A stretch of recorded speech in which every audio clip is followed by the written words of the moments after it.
Hi guys, and welcome to Revive. Hey guys, Hecarim patch review finally out. Week of delay is just wow. Finally It out happens. though. I mean, the Lulu patch preview took about 3 weeks, right? Yeah, that one took a while, but we do have it now. Also, in awesome news, do I got a new headset? Yep, loving this new one. A lot better than the old one. Apparently the audio quality is better, so hope you guys can hear it too. Yeah. We're gonna jump right in. We're gonna start off with Akali. Akali's base armor, base health went up, so helps Definitely her. gonna help her in that top lane spot. Definitely help her out early game, especially with Still the a bad armor. champion. I'm just trolling my friend Nems here. Used to main her, so.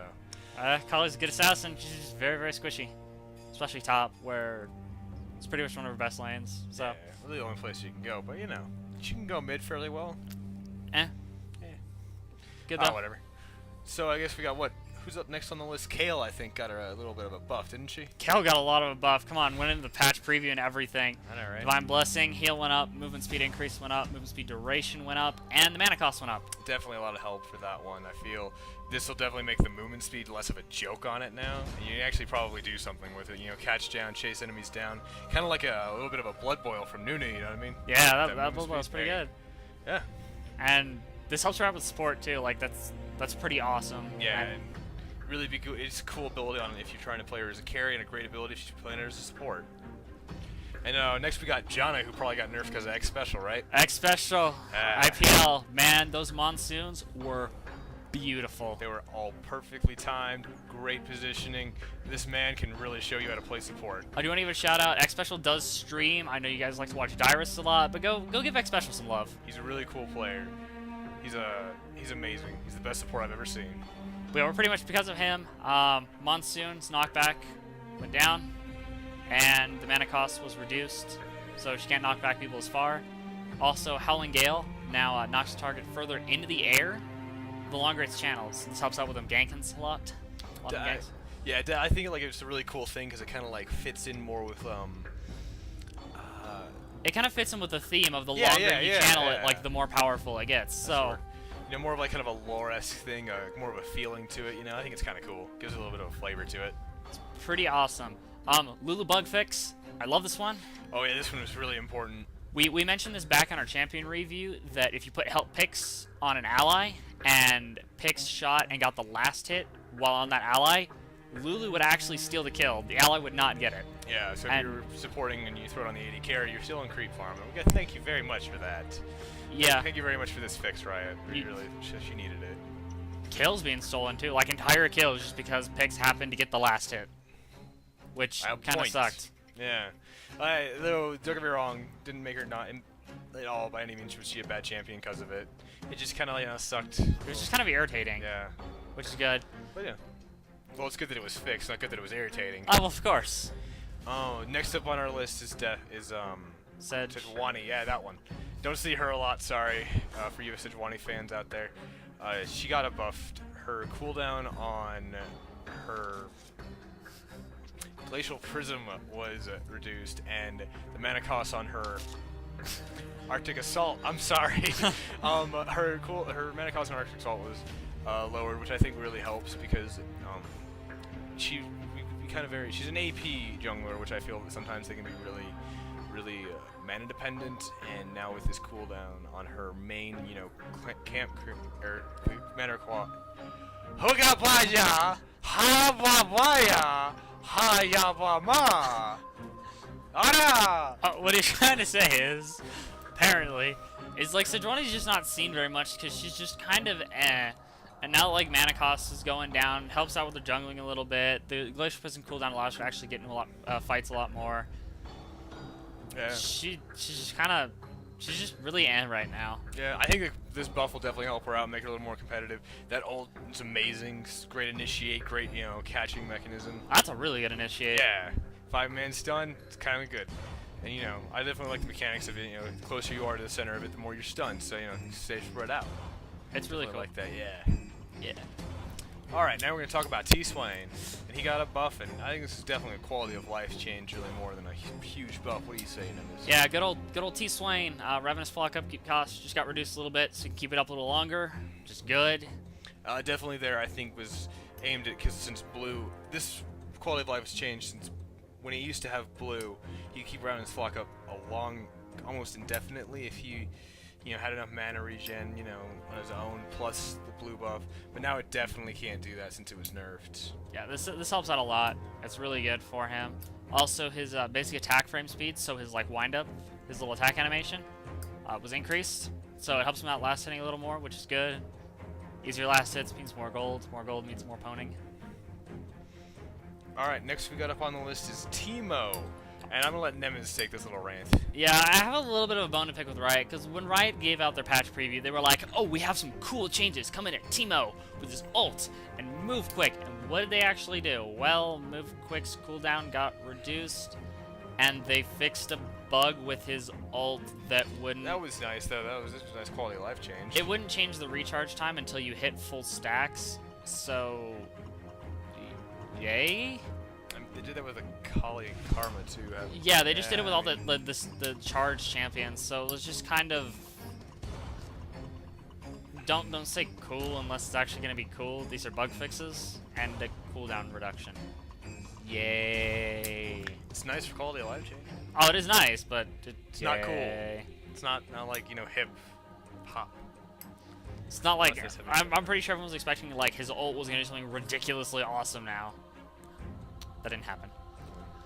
He's still one of the only supports that can play as AD carry, which is still cool. Well. Zillion, his mana cost went down on Time Warp and Chrono Shift. Yay. Maybe he can support a little more while going mid, because he rocks. Yeah, he's cool mid. His bombs hurt.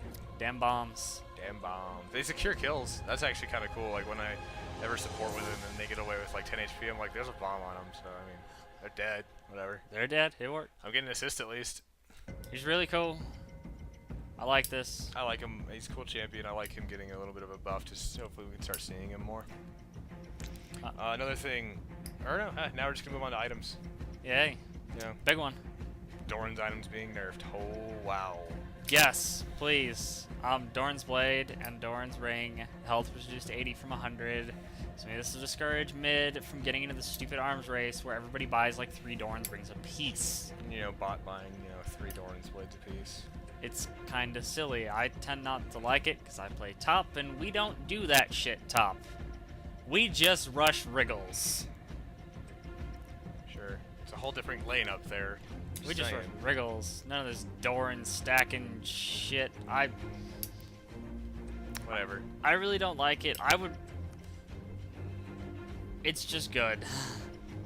It's a good idea to do it because it gives... Because they're the only items in the game that, if you stack them, they're the only items that can be effectively stacked early and mid-game, because no other item gives the same kind of comps as they do. You got to admit that. And yeah, they're stupidly cost-effective, and they're just really good with the way the stats are laid out, and that's wherein the problem lies. So this is good. Yeah. Another big item change. Atma's Impaler, the health damage conversion is now 1.5% instead of 2%. So it's probably not as good as buying a BF sword now. It was better than buying a fucking BF sword, good sir. It was stupid. Like, it got to the point where, like, if you wanted sheer damage output, buy the Atmas. It gives you more than a BF sword in every aspect. Plus tanky DPS hurt a lot. Still probably going to hurt a lot, but I think it's a bit more... It's toned down. Because I know a lot of you people like bashing on tanky DPS. I do want to say, though, tanky DPS is countered by a Fed 80 carry. I know, I've torn apart everything. Except probably a Malphite. Those guys kind of hurt. But this means they don't hurt as much anymore, so there you go. Yep. Wit's End. Or Jax. Jax kind of shuts down 80 carries, I hear. Jax is pretty good at that. Wit's End. Gold's cost went up to 2150 instead of 2000. Just kind of fixing the cost effectiveness of it, because wow. It was an amazing item. It's still an amazing item.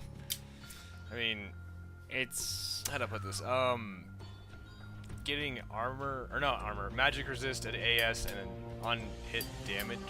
It's kind of good. Yeah, it was... I mean, almost every jungler bought it. It's insane. Yeah. Oh well. So, well, every god tier jungler, not every jungler. Yeah, pretty much all the god tier junglers are just like, I'm gonna buy a Wit's End and a Wriggles, and we're good. Unless you're Udyr, which all you need is the Wit's End because you have Turtle, and you just say, screw it. I'm gonna have Turtle. Turtle, I'm good. He's a turtle. So, another big thing is that, the the XP change. The XP change is definitely the biggest thing that happened in this patch. This is definitely aimed more towards the supports, I feel, to bring them back, because they're like in the patch preview, they were like they're off warding, they're not in team fights, or that they're not farming, which is a big thing. And yeah. They're not getting XP off of it, and this will really help them in team fights to hit 60. I mean, there are times where you just straight up enter a team fight and you're like 4 levels below everybody else. So you're like instantly dead. So now you're gonna get more XP off it. So it'll hopefully keep you up with the levels, and it'll definitely help in those 4v5 games, because in the teams that get 4 people, they get XP quicker, and they can usually dominate mid game because they hit 18 at ridiculous amounts of times compared to the enemy team. Yeah. So it's good. This change was amazing. Thank you, Riot. Definitely good. Another big thing that they changed more in the jungle is the HP and just the mana regen. Yeah, it's just mana. Yeah, the mana was up to 40 from 30, but I think there's a problem with this because with race and stuff. I don't know if you guys saw this. If you guys saw IPL, you noticed that Reginald, who was playing Cassiopeia, would actually kill all the minions in his lane, go to wraiths, and take wraiths. Not his wraiths, their wraiths. And take it. Yeah, so he's still from the jungler, and it's pretty much, it's a good amount of creep farm. I mean, it's like, what, 46 gold off the big one and 4 off the little ones and not max gold. It got him a lot. Yeah, it gets you a lot of gold in the long run if you can keep it up. And with giving him pretty much free HP because the race can't hurt him, and giving him mana back, it's like saying, here's free gold and HP. It costs you a little bit of mana, which makes sense, but not as much now with this. And I think it might end up becoming a problem. This definitely something to watch out for. But really good for all the mana-dependent junglers. Yeah, so. definitely going to help the Fiddlesticks out there, going to help the Nautiluses and Sejuanis. Faux show. Also, HP and mana regen rates now displayed on the bars. That's a Definitely really cool quality change I like. We've seen it in Dota 2. I believe it's in Han as well, and it's nice it came in the league because it's really cool to just glance down and go, oh, that's how much mana I'm getting back. Yeah. Let's see what else we got here. Rules for making summoner name are now here. We don't know what the rules are. They didn't post that, but hopefully we'll stop seeing stupid names that we have to like report because they're immature or they're just dumb. So yeah, thank you again, Riot. And mastery pages will now be stored server side. Definitely Riot listens. Riot listens, guys. Also, something that is not mentioned in the patch notes is that in the team management section, if you have a ranked team, you can actually see stats, and it tells you a lot about your ranked team, your win-loss ratio. It shows you the most played champions you have on that team. I think it was really cool, and it definitely helps looking at your ranked team to like show who your star champs are and your star players. Runes. Sorry, sir. Runes. Magic resist runes got nerfed by anywhere between 10 and 20%, and Magic Pan and ability power runes went up anywhere between 15 and 20%. So mid doesn't have to sit and stack all magic resist and win their lane. I wish they didn't do it to the glyphs though. Like I wish they had taken more from the other 3, because glyphs is what's used by everybody. So now I feel like everyone's getting punished for something that, well, one person or one lane did. Yeah, well, that was important Go though. smack those mid champions. It was just ridiculously silly that they were sitting there and just like building nothing but magic resist and winning their lane. Yeah, it just comes down to they can't hurt you. They don't have enough magic pen to get through your MR. You don't do damage. It was silly. You do damage with your abilities because they don't have MR. Yeah. Finally, co-op VAI got some cool new things to it. It's nice to see Riot still working on co-op VAI because co-op VAI is cool. It's nice. Teaches players. It's definitely not useless, I think, anymore for newer players. It definitely teaches people, I think, and the longer they tweak it, the more they tweak it, the better it will get. That's it. Next week we should be out with Hecarim Champion review. Initial thoughts are kind of though. He's all right. I haven't seen anything spectacular. He's only been out for a couple days. Not gonna see probably anything amazing from him yet, but we'll keep messing with him. Yeah, we'll keep messing with him, keep tweaking with him, see if we can't get something that works. Definitely looking forward to him though. Playing him a lot. He's a lot of fun. Yep, definitely. That's all we got. Thanks guys for watching. If you guys really do like it or want to help out or something like that, please do subscribe to our channel. It does help us out a lot. We only have 3 subscribers, and I know all of them. All good friends of mine, actually. Totally cool. So subscribe if you can. Thanks for watching again. Yeah, it'll really help us. So thank you. This is DY signing out. See you in Nemesis, see you later.